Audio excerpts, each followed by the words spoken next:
News కి స్వాగతం. కొమరిపాలెం గ్రామంలో బాణసంచ పేలుడు జరిగిన ప్రాంతాన్ని హోంమంత్రి వంగలపూడి అనిత బుధవారం సాయంత్రం మండపేట ఎమ్మెల్యే వేగుళ్ల జోగేశ్వరరావు, ఆనపర్తి ఎమ్మెల్యే నల్లమిల్లి రామకృష్ణారెడ్డి, మండపేట జనసేన నియోజకవర్గ ఇన్ఛార్జ్ వేగుళ్ల లీలాకృష్ణ అధికారులతో కలిసి సందర్శించారు. ప్రమాదం జరిగిన తీరును వారిని అడిగి తెలుసుకున్నారు.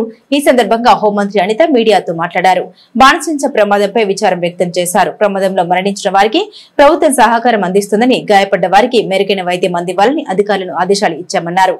ఇటువంటి ప్రమాదాలు మరోసారి జరగకుండా తగిన జాగ్రత్తలు తీసుకోవాలని అధికారులకు సూచించామన్నారు. ఈ రోజు ఇక్కడ మనకి రాయవరం మండలం రాయవరం పంచాయతీలోని క్రాకర్స్ మ్యానుఫ్యాక్చరింగ్ అండ్ సెల్లింగ్ రెండు కలిపి ఒక యూనిట్ ఇక్కడ ఉన్నది. యూనిట్ లోని దురదృష్టకర సంఘటన అరౌండ్ 12:30కి ఇక్కడ క్రాకర్స్ అనేది పేలి సుమారుగా 6 మృత్యువాత పడడం అనేది నిజంగా చాలా బాధాకరమైన సిచ్యువేషన్. ఇన్సిడెంట్ అయిన తర్వాత 12:40కి ఫైర్ డిపార్ట్మెంట్ వాళ్ళకి ఇన్ఫర్మేషన్ వచ్చింది. అరౌండ్ 12:42కి వాళ్ళు ఇక్కడ కన్రూట్ అయ్యి ఇటువైపు నుంచి మనకి Anaparthi fire station, at the same time Mandapeta fire station వాళ్ళు ఇమీడియట్ గా రెస్పాండ్ అయ్యి ఇక్కడికి కూడా రావడం జరిగింది. ఇమీడియట్ గా వాళ్ళందరినీ అంటే మంటలను అదుపులో పెట్టడం ఒక ఎత్తు, అట్ ద సేమ్ టైం అక్కడ ఉన్న క్షతగాత్రులను కూడా ఇమీడియట్ గా అక్కడ నుంచి హాస్పిటల్కి పంపించడం కూడా జరిగింది. ఆ హాస్పిటల్కి పంపించే క్రమంలో మా రామకృష్ణారెడ్డి గారు వాళ్ళ అబ్బాయి కూడా నియర్ బై ఉండటం, తను కూడా తన కారులోనే ఆ క్షతగాత్రులను ఎక్కించుకుని హాస్పిటల్కి కూడా తీసుకెళ్లే పరిస్థితి కూడా కనిపించింది. ఎందుకంటే ఇది ఒక మానవతా దృక్పథంతో చూసుకోవాల్సిన విషయం. అట్ ద సేమ్ టైం దీన్ని ఒక యాక్సిడెంటల్ గా కూడా మనం చూడాల్సిన విషయం. ఎందుకంటే ఎప్పటి నుంచో కొన్ని సంవత్సరాలుగా ఇక్కడ ఈ వర్క్ జరుగుతుందని చెప్పి ఇక్కడ లోకల్ వాళ్ళు కానీ, ఇక్కడ లోకల్ ఎమ్మెల్యే గారు కానీ, జోగేశ్వరరావు గారు కానీ అందరూ కూడా చెప్పడం జరిగింది. ఇక్కడ ఈ రీసెంట్ గా మనం అబ్జర్వ్ చేసుకుంటే అరౌండ్ ఫైర్ డిపార్ట్మెంట్ వాళ్ళు మొన్న 29th సెప్టెంబర్ ఇన్స్పెక్షన్ చేశారు. 26th మార్చ్ వరకు కూడా ఇక్కడ లైసెన్స్ కూడా వ్యాలిడిటీలో ఉంది. రీసెంట్ 6th అక్టోబర్ని కూడా పోలీస్ డిపార్ట్మెంట్ వాళ్ళు కూడా ఇన్స్పెక్ట్ చేయడం జరిగింది. ఏదైతే దీపావళి పండుగ సందర్భంగా ఈ క్రాకర్స్ యూనిట్ వాళ్ళు ఎక్కువగా మ్యానుఫ్యాక్చరింగ్ చేస్తారు ఉద్దేశంతోనే అరౌండ్ 3 months బ్యాక్ నుంచి కూడా ప్రతి జిల్లాలో ఉన్న కలెక్టర్ గారు, అదేవిధంగా department, fire department and police department కలిపి కోఆర్డినేషన్ మీటింగ్ ఏర్పాటు చేసుకుని ఎక్కడ కూడా ఇటువంటి సంఘటనలు జరగకుండా చూసుకునే బాధ్యత కూడా తీసుకోవడం జరిగింది. కలెక్టర్ గారు, అదేవిధంగా మా డిఐజీ గారు, అదేవిధంగా ఎస్పీ గారు అందరూ కూడా. అయితే ఇది నిజంగా ఒక దురదృష్టకర సంఘటన.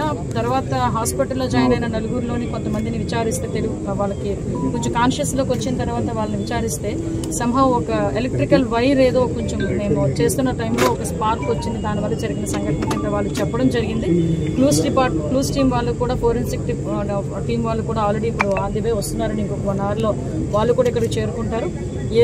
ఇన్సిడెంట్కి గల కారణాలని నిశ్చితంగా పరిశీలించడమే కాదు, ఎంక్వైరీ చేసి ఒక రిపోర్ట్ని కూడా ఇమ్మని చెప్పి గౌరవ ముఖ్యమంత్రి గారు కూడా ఆదేశాలు ఇవ్వడం జరిగింది. సంఘటన జరిగిన వెంటనే ఇమీడియట్గా మాకందరికీ కూడా ఇన్ఫర్మేషన్ రావడం, అదేవిధంగా లోకల్ ఎమ్మెల్యే మన రామకృష్ణారెడ్డి గారు కానీ, జోగేశ్వరరావు గారు కానీ అప్పటి నుంచి ఇప్పటి వరకు క్షతగాత్రులను హాస్పిటల్కి పంపించి తిరిగి కాకినాడ పంపించేటంత వరకు కూడా వాళ్ళు కూడా ఇనిషియేషన్ తీసుకోవటం, ఆ department, fire department, police department, revenue department అంతా కూడా ఇక్కడే ఉండి ఆ క్షతగాత్రులను పంపించే ఏర్పాట్లు కూడా చేస్తున్నారు. నిజంగా వాళ్ళందరినీ కూడా ఒక అభినందించే పరిస్థితి. At the same time MP గారు పురంధరేశ్వరి గారు కూడా లోకల్లో లేకపోయారు, దూరంగా ఉండటం వల్ల వాళ్ళ కండోలెన్స్ కూడా నా ద్వారా చెప్పమని చెప్పారు. ఆ మేడం తరఫున కూడా వాళ్ళందరికీ కూడా, ఎవరైతే మృతుల కుటుంబాలందరికీ కూడా ప్రగాఢమైన సానుభూతిని, సంతాపాన్ని తెలియజేసుకుంటున్నామండి. ఆ మృతుల కుటుంబాలు కూడా ఓవరాల్గా ఇందులో 6గురిలోని 4 మహిళలు ఉన్నారు, అదేవిధంగా 2 పురుషులు ఉన్నారు. వీళ్ళందరూ కూడా BC/SC వర్గానికి చెందిన వాళ్ళు. వీళ్ళందరూ కూడా ప్రతిరోజు ఆ కూలి పని చేసుకుంటేనే కానీ వాళ్ళ జీవనం ముందుకు సాగే పరిస్థితి లేదు. కంపల్సరీగా ప్రభుత్వం తరఫున మేము అన్ని రకాలుగాను సహాయ సహకారాలు అందిస్తాం.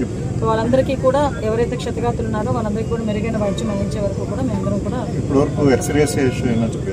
ఎక్స్గ్రేషియా విషయం కొంచెం డిస్కస్ చేసి మాక్సిమం వాళ్ళందరికీ కూడా ఎటువంటి ఇబ్బంది లేకుండా చూసుకునే బాధ్యత తీసుకుంటాం. ఎక్స్గ్రేషియా కంపల్సరీ ఇస్తాము. ఎంత ఇస్తామన్నది ఒక కొంచెం డిస్కస్ చేసి సీఎంఓలో కూడా మేము అందరం కూడా డిస్కస్ చేసుకొని చేస్తాం. దీపావళి సందర్భంగా భద్రత ఎలా ఉంది? ఈ ఘటనని ఒక ఉదాహరణగా తీసుకోవాల్సిన కంపల్సరీగానండి. ఎందుకంటే మేము పర్టికులర్గా డే ఫస్ట్ నుంచి కూడా దీని మీద ప్రత్యేకమైన దృష్టి పెడుతున్నామండి. ఫైర్ ఎన్ఓసీస్ అరౌండ్ మనం ఈస్ట్ గోదావరి, వెస్ట్ గోదావరి ఇవన్నీ కూడా మనం చూసుకున్న దగ్గర పర్మనెంట్ ఫైర్ క్రాకర్స్ షాప్స్ ఇవన్నీ కూడా మనకి అరౌండ్ మన దగ్గర ఉన్నవి ఒక 70 వరకు ఉంటాయి. 69 out of 69 వాళ్ళందరికీ కూడా licence. At the same time మాకున్న పెద్ద ఇది కూడా ఏంటంటే టాస్క్ ఏంటంటే కొంతమంది అన్లైసెన్స్డ్తో చాలా మంది తయారు చేస్తారు, అందులో అన్స్కిల్డ్తో చాలా మంది చేస్తారు. సో అక్కడ మనకి చాలా ఇబ్బందులు ఎదుర్కొంటాం. దాని మీద కూడా స్పెషల్ డ్రైవ్ పెట్టాం. లాస్ట్ 2 months నుంచి స్పెషల్ డ్రైవ్ పెట్టాం. ఎక్కడ కూడా ఇలాంటి యూనిట్స్ ఏదైనా ఉంటే కనుక ఇమీడియట్గా వాటిని మేము జప్తు చేయడం, అదేవిధంగా వాళ్ళ మీద చర్యలు తీసుకోవడం, వాళ్ళని మోటివేట్ చేయడం. ఇలాగా లైసెన్స్ ఉన్న క్రాకర్ షాప్ దగ్గర కూడా వచ్చి ఇమీడియట్గా ఇక్కడ ఏంటి ఫెసిలిటీస్ కావాలి. రీసెంట్గా మీకు తెలుసు లాస్ట్ ఇయర్ అక్కడ ఉన్న వాటర్ ట్యాంకర్ని కూడా డిపార్ట్మెంట్ వాళ్ళు వచ్చి, పోలీస్ డిపార్ట్మెంట్ వాళ్ళు వచ్చి చెప్పడం బట్టి ఒక వాటర్ ట్యాంక్ని, స్ప్రింక్లర్స్ని అన్నీ కూడా అరేంజ్ చేసుకోవడం జరిగింది. నిజంగా ఇది ఒక దురదృష్టకర సంఘటన. నేను కూడా అప్పీల్ పెడుతున్నానండి క్రాకర్స్ షాప్ ఓనర్స్కి, అదేవిధంగా మ్యానుఫ్యాక్చరింగ్ చేసిన వాళ్ళందరికీ, దయచేసి ప్రజల జీవితాలతో మనం ఎట్టి పరిస్థితుల్లో ఆటలాడుకోకూడదు. మీరు చాలా జాగ్రత్తగా ఉంటేనే చాలా మంది ప్రాణాలు, చాలా మంది వర్కర్లు స్కిల్డ్ కాదు చేసుకుంటారు, లోకల్ గా ఉపాధి వస్తుంది. బట్ వాళ్ళకి ఎలాంటి ఇన్సూరెన్స్ లేకుండా పని చేయించుకోవడం అనేది ఎంతవరకు మీరు అనేది కరెక్టే. నేను లేబర్ డిపార్ట్మెంట్ వాళ్ళతో కూడా మాట్లాడాను. లాస్ట్ మేము రివ్యూ చేసుకునేటప్పుడు కూడా సేమ్ ఇష్యూని మేము కూడా రైజ్ చేసుకున్నాం. ప్రతి క్రాకర్ యూనిటే కాదండి, ఎక్కడైనా ఒక చిన్న కర్మాగారం ఉన్నా, ఒక చిన్న పరిశ్రమ ఉన్నా కంపల్సరీగా అక్కడ పనిచేస్తున్న వర్కర్స్ అందరికీ కూడా ఇన్సూరెన్స్ని ఇవ్వాలి, ఇన్సూరెన్స్ పెట్టించాలి. ఆ ఇన్సూరెన్స్ బాధ్యత కూడా ఓనర్స్ తీసుకోవాలి. దాని మీద ఇప్పుడు చెప్పిన దాన్ని బట్టి లేబర్ డిపార్ట్మెంట్ కూడా ఆదేశాలు జరుగుతుందండి. ఎక్కడెక్కడ ఎలా ఉన్నాయి, ఎవరెవరికి ఇన్సూరెన్స్ లేకపోతే ఇమీడియట్గా ఇన్సూరెన్స్ని క్లెయిమ్ చేయమని చెప్తున్నాం. At the same time fire department కూడా ఎంతమంది వర్క్ చేస్తున్నారు వాళ్ళందరికీ కూడా ఇన్సూరెన్స్ ఉంటేనే ఫర్దర్గా లైసెన్స్ కూడా ఇవ్వమని కూడా మేము ఆదేశాలు. మేడం గారు, ఇప్పుడు ఉమ్మడి తూర్పుగోదావరి జిల్లాలో ఉప్పాడ దగ్గర నుంచి ఈ రోజు వరకు ప్రతి సంవత్సరం జరుగుతూనే ఉన్నాయి, ప్రధానంగా తూర్పుగోదావరి జిల్లాకు సంబంధించి. ఇప్పుడు దీపావళి పండుగ చాలా దగ్గరలో ఉంది, చాలా ఎక్కువ మొత్తంలో పని ఆర్డర్లన్నీ కూడా చేస్తున్నారు. ఇప్పుడు ఈ ముఖ్యమైన రోజుల్లో ప్రభుత్వం తరఫున వీటిని ఇప్పుడు కలెక్టర్ గారు కూడా ఇందా చెప్పారు, కోనసీమ జిల్లాలోనే 35 కేంద్రాలు ఉన్నాయి. ఇప్పుడు ఇంకా ప్రమాదాలు జరగకుండా ఇమీడియట్ గా ఒక టీమ్ ఏర్పాటు చేస్తున్నామండి. Revenue department, police and fire, ఈ మూడింటితో లేబర్ డిపార్ట్మెంట్ తో కలిపి ఈ నలుగురిని కలిపి ఒక కమిటీ కింద ఏర్పాటు చేసి, ఒక టీమ్ ఏర్పాటు చేసి ప్రతి లైసెన్స్డ్ షాపు, అన్లైసెన్స్ షాప్ ఏ ఉన్నా కూడా ప్రతి దగ్గరికి వెళ్ళి అన్ని చెక్ చేసుకుని ప్రికాషన్స్ అని తీసుకుంటున్నారా లేదా చెక్ చేసుకున్న తర్వాతనే మళ్ళీ తిరిగి వీళ్ళు మ్యానుఫ్యాక్చరింగ్స్ అని స్టార్ట్ అవుతాయి. ఇది కూడా విత్ ఇన్ 2 days లో మేము కంప్లీట్ చేసుకుంటాం.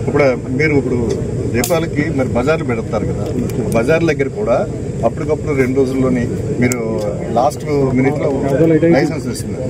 అలా అనుమతి లేకుండా పెట్టేయడం, అక్కడ ఎలాంటి సార్ అలా ఏం జరగవండి, వాళ్ళ అనుమతులతోనే పెట్టాలి. అనుమతులు అదేదో 2 రోజులు 3 రోజులు ముందే మీరు క్లియర్ చేసుకుని వాళ్ళకి అన్ని ఉన్నాయా లేదా, అదే ఇన్వెస్టిగేషన్ జరిగిన తర్వాత పెట్టించే ఏర్పాటు చేయట్లా. డెఫినెట్ గా దానికి ఒక పోర్టల్ కూడా, మేము ఆన్లైన్ పోర్టల్ కూడా తీసుకుంటామండి.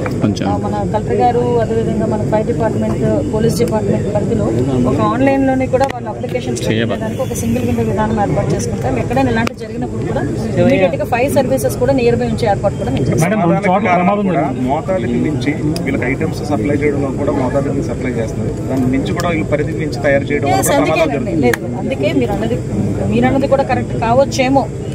నేను ఏమన్నానంటే అందుకే ఇప్పుడు మాకు డిపార్ట్మెంట్, ఫోరెన్సిక్ డిపార్ట్మెంట్ వాళ్ళు వస్తారు, పోలీస్ డిపార్ట్మెంట్ వాళ్ళు వస్తారు, వాళ్ళు క్లియర్ కట్ ఇన్ఫర్మేషన్ మాకు ఇస్తారు. నిజంగా అలా కనుక జరిగితే కనుక కంపల్సరీగా చర్యలు కూడా తీసుకుంటాం. మేడం, 2 చోట్ల ప్రమాదం జరిగింది, అక్కడ జరిగింది, ఇక్కడ జరిగింది. టోటల్గా ఎంతమంది వర్క్ చేస్తారు, అక్కడ ఎంతమంది ఉన్నారు, ఇక్కడ ఉన్నారు. లేబర్ డిపార్ట్మెంట్ డీటెయిల్స్ రాలేదని మీరు కూడా ఆగ్రహం చెప్తున్నారు, ఎలా చూడాలంటారు? యాక్చువల్గా ఈ టైంకి లేబర్ డిపార్ట్మెంట్ దగ్గర కూడా మొత్తం ఇన్ఫర్మేషన్ ఉండాలండి. నేను అందుకే పర్టికులర్గా కలెక్టర్ గారికి కూడా చెప్పడం జరుగుతుంది.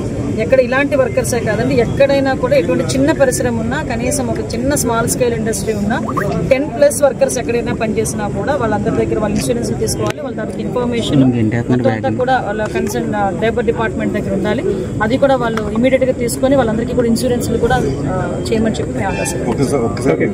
ఈ తీవ్రత ఎట్లా ఉందని ఇప్పుడు ఇక్కడికి అక్కడికి 300 మీటర్లు, దాదాపు 250 మీటర్లు ఇక్కడ పేలితే అప్పుడు ఈ బజార్లు పెట్టినప్పుడు అవి కూడా మనం లేదండి, ఇలాంటివన్నీ కూడా ఒక ప్లే గ్రౌండ్స్ లోని కొంచెం జనావాసాలకి దూరంగా పెట్టుకోవాలి.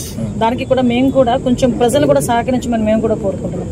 మీరు ప్రజలు కూడా కొంచెం సహకరించి కొంచెం దూర ప్రదేశాల దగ్గర మేము పెట్టేటప్పుడు డెఫినెట్ గా సహకరిస్తే మేము ప్రికాషన్స్ అన్ని తీసుకుని అసలు ఎక్కడ ఎట్టి పరిస్థితుల్లోనే ఒక క్యాజువాలిటీ కూడా లేకుండా చూసుకునే బాధ్యత కూడా మేము తీసుకుంటాం. ఈ రోజున చాలా దురదృష్టకరం. మన మండపేట నియోజకవర్గం రాయవరం మండలం హెడ్క్వార్టర్ రాయవరంలో ఈ యొక్క సంఘటన జరిగింది. మరి ఎన్నో సంవత్సరాల నుంచి, సుమారు 60-70 సంవత్సరాల నుంచి అనుభవంతో, పూర్తి లైసెన్స్తో ఇక్కడ సద్భావంగా వ్యాపారం చేస్తున్నారు. మరి ఏ రకంగా ఫైర్ అయిందని కూడా తెలియదు. ఆ ఫైర్ అయిందని చెప్పి తెలిసి బయట ఉన్న వ్యక్తి గవ లోపల పరిగెత్తుకుంటూ వచ్చి అందరూ పారిపోండి అంటూ అతను కూడా మంటలో చిక్కుని మరి కాలిపోవడం చాలా దురదృష్టకరం. ఆయనతో పాటుగానే స్పాట్లో 6 చనిపోయారు. 6లో మగవారు 2, ఆడవారు 4. ఇంకొక 4ని హాస్పిటల్కి షిఫ్ట్ చేయడం జరిగింది. వాళ్ళకి కూడా తీవ్రమైనటువంటి అంటే ఎక్కువగానే కాలిపోయారని చెప్పి చెప్తా ఉన్నారు. ఏదేమైనా జరిగిన సంఘటన మీద పూర్తి ఎంక్వైరీ చేయించి మరి బాధ్యతపైన చర్యలు తీసుకుని వారికి చనిపోయిన వారికి వారి కుటుంబాలు కూడా మన ప్రభుత్వం ద్వారా పూర్తి సహకారం అందిస్తామని, ముఖ్యంగా మన గౌరవ ముఖ్యమంత్రి వర్యులు శ్రీ నారా చంద్రబాబు దృష్టిలో ఈ విషయం వెళ్ళడం వెంటనే హోమ్ మినిస్టర్ శ్రీమతి అనిత గారిని ఇక్కడ స్పాట్కి రమ్మని కూడా చెప్పడం జరిగింది. ఇంచుమించుగా 4:30 టైంకి ఆవిడ కూడా ఇక్కడికి వస్తారు. జిల్లా కలెక్టర్, జిల్లా ఎస్పీ కూడా అందరూ కూడా ఇక్కడ వస్తూ ఉన్నారు. ఆర్టీఓ అయితే అందరికన్నా ముందు ఆవిడే వచ్చారు ఇక్కడికి. మరి అనపర్తి ఎమ్మెల్యే శ్రీ రామకృష్ణ రెడ్డి గారు కూడా మరి దీంట్లో కూర్చుని వీరికి ఏ రకంగా వీళ్ళకి సహాయం చేయాలన్నది మొట్టమొదటిగా స్పాట్లోకి ఆయన వచ్చి అన్ని విధాలుగా కూడా మరి సహకరిస్తున్నందుకు వారికి కూడా ధన్యవాదాలు తెలియజేసుకుంటూ ఏది ఏమైనా జరిగిన సంఘటన మీద చాలా విచారం వ్యక్తం చేస్తా ఉన్నాం. ఇక్కడ మనకి గ్రామంలో దీనికి ఇది ఒక manufacturing unit, wholesale and sales జరుగుతుంది ఈ యూనిట్ లో, ఈ ప్లేస్ లో. మనకి ఇక్కడ డ్యూరింగ్ మ్యానుఫ్యాక్చరింగ్ ఓనర్ తో పాటు ఒక 5గురు ఇక్కడ చనిపోయారు ఆ ఇన్సిడెంట్ లో. అపార్ట్ ఫ్రమ్ దిస్ ఒక 4 మెంబర్స్ సివియర్లీ ఇంజూర్ అయ్యారు. అందులో ఒక 1 or 2 మెంబర్స్ ని కాకినాడ ట్రస్ట్ హాస్పిటల్ పంపించడం జరిగింది. మిగతా వాళ్ళకి కొన్ని మైనర్ ఇంజరీస్ తో again sent to GGH Kakinada. So ఈ event is second event in past around 2 weeks back. 1 incident took place in Nainavelli. So actually మనకు మొత్తం కోనసీమ జిల్లాలో మొత్తానికి 37 ఇలాంటి యూనిట్స్ ఉన్నాయి. అందులో కొన్ని మ్యానుఫ్యాక్చరింగ్, 17 ఏమో ఎక్స్క్లూజివ్ గా మ్యానుఫ్యాక్చరింగ్ అండ్ ఒక 15 మాత్రం మ్యానుఫ్యాక్చరింగ్ కమ్ హోల్సేల్ జరిగే యూనిట్స్ అన్నమాట. సో ఇవన్నీ కూడా ఆల్మోస్ట్ 2 weeks బ్యాక్ దీన్ని ఆల్రెడీ ఇన్స్పెక్ట్ చేశారు. అంటే ఈ ఇన్సిడెంట్ లో కూడా మనకు తెలిసింది ఏంటంటే ఆల్రెడీ పోలీస్ అండ్ ఫైర్ నుంచి ఆల్రెడీ ఒక 2 weeks బ్యాక్ ఇన్స్పెక్షన్స్ జరిగాయి. అంటే ఇక్కడ వచ్చి విజిట్ చేసిన తర్వాత కూడా యాజ్ పర్ నార్మ్స్ అన్ని ఉన్నాయి. సో అంటే actual what is the cause of reason అనేది ఇంకా FSL టీమ్ వచ్చి కన్ఫర్మ్ చేస్తారు. ఆల్రెడీ ఎస్పీ గారు ఆల్రెడీ క్లియర్ గా వాళ్ళకి ఇన్స్ట్రక్షన్స్ ఇచ్చారు. విజయవాడ నుంచి FSL టీమ్స్ అరైవ్ అయిన తర్వాత with in span of 2 or 3 days exactly cause of incident ఏంటి అనేది మనకు తెలుస్తుంది.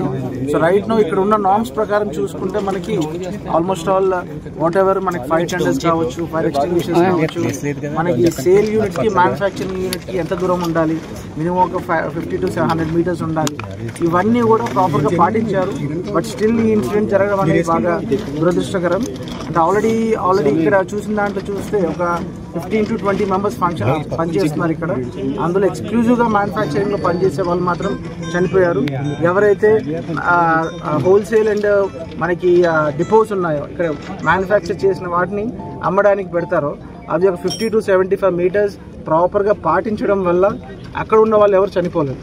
సో దీంట్లో అందరూ I want make it's a point clearly అందరికీ క్లియర్గా చెప్పాలనుకుంటుంది ఏంటంటే దీన్ని ప్రాపర్గా యూనిట్ ఎస్టాబ్లిష్ చేశారు, అన్ని నార్మ్స్ ప్రకారం ఉన్నాయి. అధికారులందరూ కూడా ప్రాపర్గా దీన్ని ఇన్స్పెక్ట్ చేయడం జరిగింది అరౌండ్ 2 weeks బ్యాక్.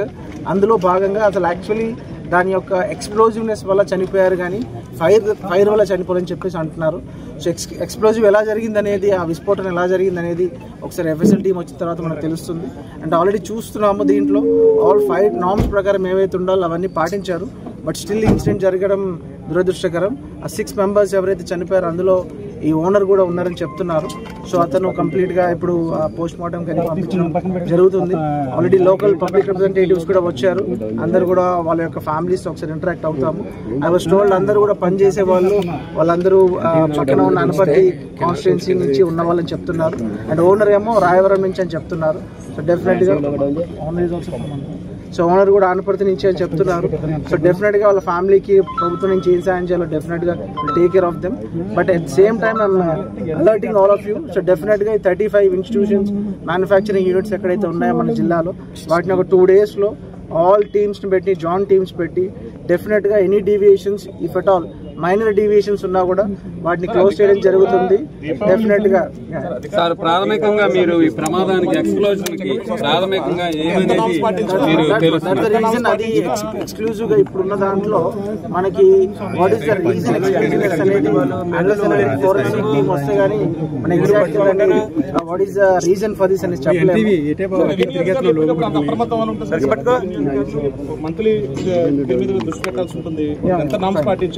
సో ఇప్పుడు ఏంటంటే ఆల్మోస్ట్ సెప్టెంబర్ ఫస్ట్ వీక్ లో థర్డ్ వీక్ లో they did an inspection before this Dasara and Deepavali. దీనికంటే ముందే ఆల్రెడీ జిల్లా నుంచి ఇన్స్ట్రక్షన్స్ ఇవ్వడం జరిగింది అందరికి. 2 rounds ఆఫ్ ఇన్స్పెక్షన్ జరిగింది. But still this incident happen that is unexpected actually. So already అంటే ఎక్కడో మనకు తెలియకుండా స్టోర్ చేసుకొని ఎక్కడైతే ప్రీవియస్ ఇయర్ లో సేల్స్ చేసి కొన్ని ఇంట్లో స్టోర్ చేసుకుని ఉంటారు, అలాంటి ఇన్సిడెంట్స్ జరిగితే మన నోటీసులు రాకపోవచ్చు. బట్ ఈ మ్యానుఫ్యాక్చరింగ్ యూనిట్లు జరుగుతుంది కాబట్టి డెఫినెట్ గా ఇన్స్పెక్షన్స్ జరుగుతాయి. సో మ్యాండేటరీగా జరుగుతాయి, జరిగింది కూడా. So September 29th. So definite గా ఇలాంటి ఇష్యూస్ మళ్ళీ ఇంకా ఏమన్నా ఎక్స్ట్రా ప్రికాషన్స్ తీసుకోవడానికి ప్రొడక్షన్ యూనిట్ ఎక్కడైతే ఉందో ప్రొడక్షన్ యూనిట్ 50 మీటర్స్ అబౌవ్ ఉంది. సో అంతకన్నా ఎక్కువ మెటీరియల్ ఇక్కడ స్టోర్ చేసి ఉంచారు అంత ఎక్స్ప్లోజివ్ జరగడానికి. దట్స్ వాట్ అది ఎగ్జాక్ట్లీ టోటల్ గా ఏం కాంపోనెంట్స్ యూజ్ చేశారు, అందులో మ్యానుఫ్యాక్చరింగ్ టు ఇక్కడ చేసిన యూనిట్ నుంచి అంత బయటికి అంత వెళ్ళింది, అక్కడ ఎవరైనా పికప్ చేసుకోవాల్సిన వారు చేసుకోలేదా, సో మాక్సిమం ఎక్స్టెంట్ ఇక్కడ ఎందుకు జరిగింది అనేది we have to find out. ప్రపంచ అంధత్వ నివారణ దినోత్సవం పురస్కరించుకుని తణుకు నియోజకవర్గం అత్తిలి మండలం మంచిలి గ్రామంలో భగవాన్ పూతరేకుల ఫ్యాక్టరీలో చిరగాని కృష్ణమూర్తి మహాలక్ష్మి సహకారంతో ఉచిత మెగా ఐ క్యాంపు నిర్వహించారు. ఈ సందర్భంగా అత్తిలి లయన్స్ క్లబ్ అధ్యక్షులు చిరగాని నాగేశ్వరరావు మాట్లాడారు. కంటి సమస్యలో cataract, trachoma, refractor, error, low vision, glaucoma, diabetic, retinopathy వంటి ప్రధానమైనవన్నారు. కంటికి సంబంధించిన ఏ సమస్య అయినా అశ్రద్ధ చేయకూడదన్నారు. కంటి చూపు మందగించినా, తరచు తలనొప్పి వస్తున్నా వెంటనే కంటి వైద్యుని సంప్రదించాలన్నారు. ఈ కంటి వైద్య శిబిరంలో 230 మందికి పరీక్షలు చేయగా వారిలో 70 మందికి కళ్లజోళ్లు, 25 మంది ఆపరేషన్లు చేయాలని డాక్టర్లు నిర్ధారించారు. అందరూ ఆరోగ్యంగా ఉండాలి. ఆరోగ్య పరిరక్షణలో భాగంగా సర్వేంద్రియాణం నయనం ప్రధానం ఉన్నారు. ఏదైనా సరే ఈ సృష్టిలో ఉన్నటువంటి అత్యున్నతమైనటువంటి అవయవం ఏదంటే కన్ను. మరి ఆ కంటి ద్వారా ఈ ప్రపంచాన్ని చూడగలుగుతాం. అలాగే ఆ కంటి ద్వారా ప్రపంచాన్ని చూడలేని పరిస్థితిలో ఉన్నటువంటి వారికి లయన్స్ క్లబ్స్ ద్వారా మరి అనేక సంవత్సరాల నుంచి సుమారుగా 100 సంవత్సరాల నుంచి సేవలు అందిస్తున్నారు. దానిలో భాగంగా మన మంచిలో ఉన్నటువంటి భగవాన్ పూతరేకులు అంటేనే భగవాన్ గారి గురించి వారి కుటుంబం గురించి అందరికీ తెలుసు. మరి ఎవరైనా ఏదైనా సంపాదించవచ్చు. సంపాదించిన తర్వాత కొద్దిగా అన్నా ఇవ్వాలంటే ఎంతో బాధ అనిపిస్తుంది. కానీ ఈ సమాజానికి తన వంతు సహాయం చేస్తూ ఇటువంటి ఎన్నో మెడికల్ క్యాంప్స్ పెడుతూ, అలాగే ఈ మంచిల గ్రామానికి నాకు తెలుసుండి ఇక్కడ ఒక బరియల్ గ్రౌండ్ కూడా ఎంతో సపోర్ట్ చేస్తూ, అలాగే అత్తిల్లోగా మరి ఏర్పాటు చేయబోతున్నటువంటి డయాలసిస్ సెంటర్ కూడా సపోర్ట్ చేస్తూ మరి ఎంతో మరి ప్రాధాన్యతను మానవత్వాన్ని అందిస్తున్నటువంటి మా నాగు గారికి, వారి కుటుంబ సభ్యులకు, మరి వారి శ్రీమతికి, అలాగే వారి తల్లిదండ్రులకు కూడా హృదయపూర్వక అభినందన తెలియపరుస్తున్నాను. మరి వాళ్ళ లైనిజంలో అనేక సేవా కార్యక్రమాలు చేస్తూ ఉంటారు నిరంతరం కూడా. అందుకే స్వామి వివేకానంద చెప్పారు, గివింగ్ ఈజ్ లివింగ్, ఇవ్వడమే జీవించడం. ఆ ఇవ్వడంలోనే బోల్డంత ఆనందం ఉంటుంది. అటువంటి పరమార్థాన్ని చక్కగా గ్రహించి నాగు గారు, వారి శ్రీమతి, మరి వారి కుటుంబీకులు ఇటువంటి చక్కని కార్యక్రమాలు ఎన్నో ఏర్పాటు చేస్తున్నారు. అనే కార్యక్రమాలకు నేను కూడా వచ్చాను. నేత్రదానం మనం 1 కోటి రూపాయలన్నా ఇవ్వాలన్నా ఇవ్వలేము. కానీ వాళ్ళలో 1 కోటి కాంతులను చూపించేటువంటి ఒక అద్భుతమైనటువంటి ఒక నేత్రం మన దగ్గర ఉంది. ఎవరైనా సరే మన పక్కల వారు కానీ లేకపోతే మరొకరు కానీ చనిపోతే కనుక ఆ నేత్రాలను లయన్స్ క్లబ్ ద్వారా సేకరించి కొంతమంది అంధులకు ఏర్పాటు చేసేటువంటి ఒక అద్భుతమైనటువంటి సేవా సంస్థ ఇది. మనకెందుకులేని కాకుండా మరి ఎంతమందికి సహాయం చేసేదానికి మరొక అద్భుతమైన ఒక ప్రక్రియ. దీనిలో మరి మీతోటి వారికి నా కన్ను కనబడిపోయింది కదా, లయన్స్ క్లబ్ వారు ఏదో చేయించాలని కాకుండా ఇంకొక 10 మందికి మీరు చెప్పాలి. చెప్పి ఇటువంటి వైద్య సేవలు అందించే దిశగా ప్రయత్నం చేయాలి. ఇది ఏదో రాజకీయ పరంగానో లేకపోతే మరో పరంగా చేసేది కాదు. మానవత్వమే, సేవే పరమార్థంగా భావిస్తూ, ఒక ధర్మంగా భావిస్తూ మీ అందరికీ వైద్య సేవలు అందిస్తున్నారు. 2026-2027 ఆర్థిక సంవత్సరంలో చేపట్టాల్సిన ఉపాధి హామీ పథక పనులు గుర్తించేందుకు మండపేట నియోజకవర్గం కపిలేశ్వరపురం మండలం అంగర పడమర కండ్రిక గ్రామాల్లో మహాత్మా గాంధీ జాతీయ గ్రామీణ ఉపాధి హామీ పథకం గ్రామ సభలు ఆయా గ్రామాల సర్పంచులు వాస కోటేశ్వరరావు తిరునాతి ఆదిలక్ష్మి అధ్యక్షతన నిర్వహించారు. ఈ గ్రామ సభలో 2026-2027 ఆర్థిక సంవత్సరంలో చేపట్టాల్సిన ఉపాధి హామీ పథకం పనుల్ని గ్రామ సభ ద్వారా నిర్ధారించారు. జాబ్ కార్డు కలిగిన ప్రతి ఒక్కరూ ఫీల్డ్ అసిస్టెంట్ లాగిన్ లో ఈకేవైసీ చేయించుకోవాలని తప్పనిసరిగా అంగర గ్రామ ఫీల్డ్ అసిస్టెంట్ బోనం శ్రీరాములు ఉపాధి కూలీలను కోరారు. అప్పుడే ఉపాధి హామీ పథకం పని కల్పించడం జరుగుతుందని తెలిపారు. జాబ్ కార్డు కలిగిన ప్రతి ఒక్కరూ ప్రభుత్వం కల్పిస్తున్న 100 రోజుల పనులు పూర్తి చేసి 40% కాంపౌండ్ నిధులతో గ్రామాల అభివృద్ధికి తోడ్పడవలసిందిగా అంగర సర్పంచ్ వాస కోటేశ్వరరావు విజ్ఞప్తి చేశారు. ఈ కార్యక్రమంలో అంగర గ్రామ ఉప sarpanch Erra Veeranna Babu, Matsya Gangaraju, NRGS JE Ravi Kumar, Kandrika field assistant Sunitha, Veeramani, Tirunathi Venkateswara Rao, Peddireddy Tammayya, ఉపాధి కూలీలు, రైతులు పాల్గొన్నారు. మనం జరుపుకునే గ్రామ సభ మనం రాబోయే ఆర్థిక సంవత్సరానికి ఏ పనులు మనం గుర్తించాము, ఏ పనులు మనం చేయబడిపోతున్నాం అనేది ఈ గ్రామ సభ ద్వారా తెలియపరుచున్నాము. ఈ గ్రామ సభలో మనం చర్చించే పనులు ఇంకనో గుర్తించిన పనులు అన్నీ కూడా రాసుకుని దీనికి అంచనాలను తయారు చేసి ఇది రాబోయే ఆర్థిక సంవత్సరం మనం చేయడానికి ఉపయోగకరంగా ఉంటాయని ఈ గ్రామ సభ ద్వారా పనులు గుర్తించడం జరిగింది. నేను ఈ గ్రామ సభ ద్వారా ఈ పనులను మీకు వివరించడం జరుగుతుంది. అలాగే ఈ సంవత్సరం మనం చేపట్టబోయిన పనుల వివరాలను చదివినిపిస్తున్నాను. అంగర కొత్త కాలువ చిలుకూరు రాజుగారి చేను నుండి బడుగు నాగేశ్వరరావు చేను వరకు, అలాగే బడుగు నాగేశ్వరరావు చేను నుండి తంబాల చేను వరకు కొత్త కాలువ పూడి తీయడం, పుట్లంక ఓటపోది ఓగిరాల వెమ్మన్ గారి చేను నుండి గాంధీ లక్ష్మీకాంత్ గారి చేను వరకు పంటపోది, గయ్యాల కాలువ బొబ్బా శ్రీహర్ గారి రేవు నుండి ఆడపల్లి సత్యనారాయణ గారి చేను వరకు, గయ్యాల కాలువ బొబ్బా పవర్ గారి చేను నుండి ఇళ్ళ గారి చేను వరకు. జాబ్ కార్డు అప్లై చేసుకుంటే మనకు జాబ్ కార్డు ఉంటే సరిపోద్దని అనుకుంటున్నారు, కానీ అది కాదు. జాబ్ కార్డు అన్నది ఒక్కసారి అన్నది మనం జాబ్ కార్డు తీసుకుంటే సంవత్సరంలో ఒక్క రోజైనా పనికి వెళ్ళి ఉండాలి. పనికి వెళ్ళకుండా ఉంటే కనుక ఆ యొక్క జాబ్ కార్డు అన్నది డిలీట్ అయిపోతుంది. ఇప్పుడు అదేవిధంగా ఏంటంటే ఇప్పుడు మీ అందరికి కూడా ఈకేవైసీ చేస్తున్నారమ్మా. మీ యొక్క మేట్లు ఎంతమంది వచ్చారు చేయలేస్తాను ఒకసారి పని చేయకండి.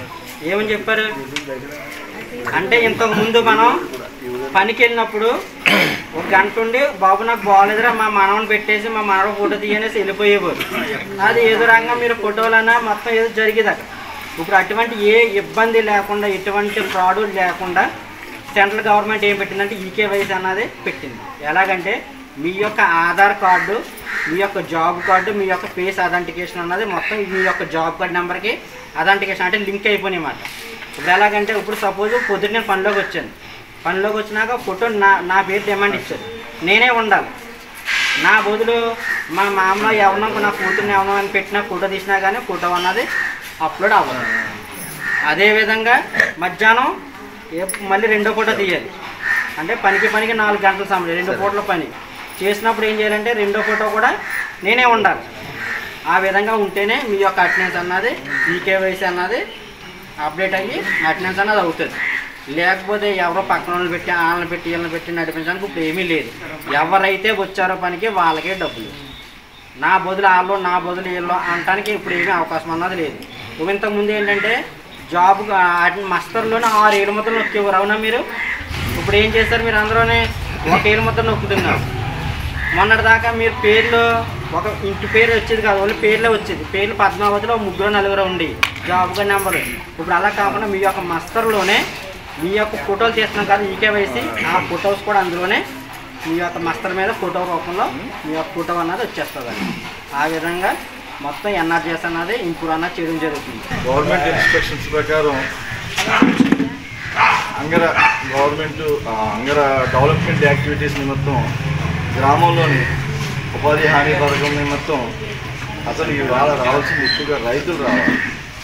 గ్రామంలోనూ ఎక్కడెక్కడ చేలగట్లను పొంతగట్ల మీద బోధుల మీద ఏదైనటువంటి వ్యర్థ పదార్థాలు కానీ లేదా డ్రైనేజీ నీరు పాడడానికి అనుకూలంగా లేకపోయి కానీ కలుపు మొక్కలు ఏమైనా ఉంటే రైతులు ఇచ్చి మాకు ఈ చోట పలానా పొంతగట్ల మీద పలానా బోధగట్ల మీద గడ్డి చెత్త పేరిపోయిందని చెప్పాల్సింది, రైతులు వచ్చి సమస్య చెప్పాల్సింది. ఈ వారు రాలేనందుకు నాకు కొంచెం ఇబ్బందిగానే ఉంది.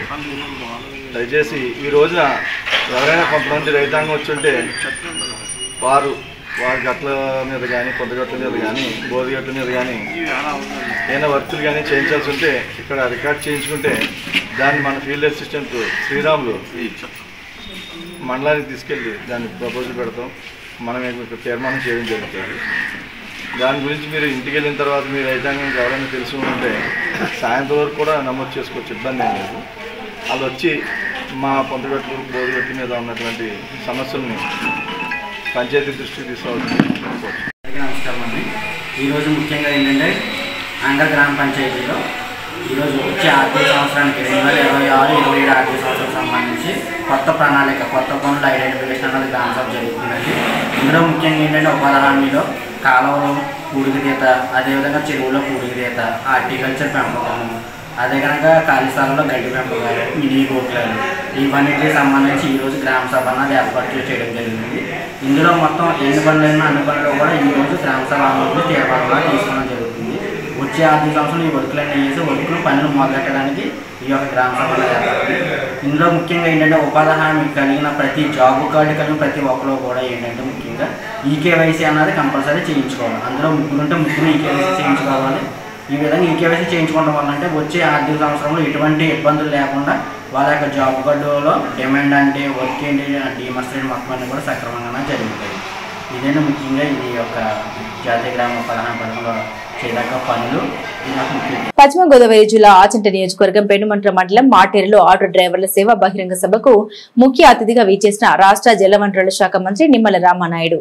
ఈ సందర్భంగా మంత్రి నిమ్మల రామానాయుడు మాట్లాడారు. గత జగన్ రెడ్డి ప్రభుత్వం ఆటో మిత్ర పథకం ద్వారా 10,000 రూపాయలు బ్యాంకు ఖాతాలో జమ చేసి ఫైన్ల రూపంలో, ట్యాక్సుల రూపంలో డీజిల్, పెట్రోల్ ధరలు అధికంగా పెంచి ఆటో డ్రైవర్ల నుండి తిరిగి వసూలు చేసి లక్షలాది రూపాయలు దోచుకున్నారని విమర్శించారు. సమాజంలో సగభాగం స్త్రీలేనని శ్రీశక్తి పథకం ద్వారా ఉచిత బస్ సర్వీసులు నడపడం కారణంగా ఆటో డ్రైవర్లకు నష్టం వాటిల్లుతోందని గమనించిన ముఖ్యమంత్రి చంద్రబాబు ఆటో డ్రైవర్ సేవ పథకం 15,000 రూపాయలు వారి ఖాతాలో జమ చేస్తున్నారన్నారు. ఈ 15,000 రూపాయలతో పూర్తిగా ఆటో డ్రైవర్లకు లాభం చేకూరదని, ఆటో యూనియన్ల ద్వారా వచ్చిన విజ్ఞాపనలో ప్రభుత్వం దృష్టికి తీసుకెళ్లి వారికి రాయితీలు కల్పించే విధంగా కృషి చేస్తామన్నారు. మాజీ మంత్రి ఆచంట ఎమ్మెల్యే పీతాని సత్యనారాయణ మాట్లాడారు. ఎన్నికల్లో హామీ ఇవ్వనప్పటికీ ముఖ్యమంత్రి చంద్రబాబు, పవన్ కళ్యాణ్ ఆటో డ్రైవర్ల సేవ పథకం ద్వారా 15,000 రూపాయలు వారి ఖాతాలో జమ చేశారన్నారు. ఆటో డ్రైవర్ల సమస్యల్ని ప్రభుత్వం దృష్టికి తీసుకెళ్లి వారికి న్యాయం చేస్తామన్నారు. రాష్ట్ర వ్యాప్తంగా 2,91,000 మందికి 460 కోట్ల రూపాయలు ఆంధ్రప్రదేశ్ రాష్ట్రంలో ఉన్నటువంటి డ్రైవర్ల సోదరులందరి యొక్క అకౌంట్ లో జమ చేయడం జరిగింది. గత ప్రభుత్వం 260 కోట్లు ఇస్తే ఈ రోజు 460 కోట్ల రూపాయలు ఈ రోజు తెలుగుదేశం, జనసేన, బీజేపీ ప్రభుత్వం ఈ ఆటో డ్రైవర్ల సేవలో ఈ కార్యక్రమంలో మీకు అందించడం జరిగింది అనే విషయాన్ని సందర్భంగా తెలియజేసుకుంటూ, మరి మొన్న కూడా మేము రాష్ట్ర వ్యాప్తంగా ఈ ఆటో డ్రైవర్ల సేవ కార్యక్రమం ప్రారంభించినప్పుడు నేను రాజమండ్రి కానీ ఇట్లా తిరిగినప్పుడు ఆ రోజునటువంటి ఆటో కార్మికులు కూడా వాళ్ళు చెప్పడం జరిగింది. ఈ రోజు మాకు 15,000 రూపాయలు ఇస్తూ ఉన్నారు, చాలా సంతోషం. గత ప్రభుత్వంలో కూడా ఒక చేత్తో మాకు 10,000 రూపాయలు ఇచ్చి ఇంకొక చేత్తో 1,00,000 రూపాయలు గుంజుకునేటువంటి పరిస్థితి గత పాలనలో మేము చూసాం. ఆ రోజు ఎక్కడ చూసినా ఆంధ్రప్రదేశ్ రాష్ట్రంలో గుంతలతో నిండినటువంటి రోడ్లు, గుంతల రోడ్లతో మా ఆటోలను తిప్పి సంవత్సరానికి 15,000 నుంచి 20,000 రూపాయలు గుంతల రోడ్ల వల్ల మాకు సంవత్సరానికి ఖర్చు అయినటువంటి పరిస్థితి గత పాలనలో మేమందరం కూడా చూసాం. ఆ రోజు ఆటో తీసుకుని రోడ్డు మీదకి వస్తే సంవత్సరానికి మినిమం 15,000 నుంచి 20,000 రూపాయలు ఫైన్లు విధించి వాటి బారిన పడినటువంటి పరిస్థితి ఉంది. అదేవిధంగా ట్యాక్సుల రూపంలో ఇంకొక 15,000 రూపాయలు మా మీద గతంలో భారం పడినటువంటి పరిస్థితి ఉంది. ఆ రోజు రోడ్డు ట్యాక్స్ అని చెప్పి ఎక్కడ లేనటువంటి విధంగా ఆంధ్రప్రదేశ్ రాష్ట్రంలో మిగిలిన రాష్ట్రాల కంటే కూడా డీజిల్, పెట్రోల్ మీద రోడ్ ట్యాక్స్ పేరు చెప్పి ధరలు పెంచడం ద్వారా సంవత్సరానికి ఒక 20,000 రూపాయలు డీజిల్, పెట్రోల్ మీద అధికంగా మేము నష్టపోయినటువంటి పరిస్థితి. అంటే ఈ రకంగా గుంతల రోడ్లతో రిపేర్ల నిమిత్తం అవనివ్వండి, ఫైన్ల నిమిత్తం అవనివ్వండి, ట్యాక్సుల నిమిత్తం అవనివ్వండి, మరి ఏదైతే మద్యం ధరలు పెంచి నాసిరకం ధరల వల్ల కానివ్వండి, ఏదైతే మొత్తం ఏ రకంగా చూసినా కూడా మాకు ఇచ్చింది 10,000 అవుతే లాక్కున్నది 1,00,000 రూపాయలు గత పాలనలో జరిగిన పరిస్థితి అని చెప్పి ఆటో డ్రైవర్లు కూడా మరి ఆ రోజు చెప్పినటువంటి పరిస్థితి అని చెప్పి కూడా సందర్భంగా తెలియజేసుకుంటాం.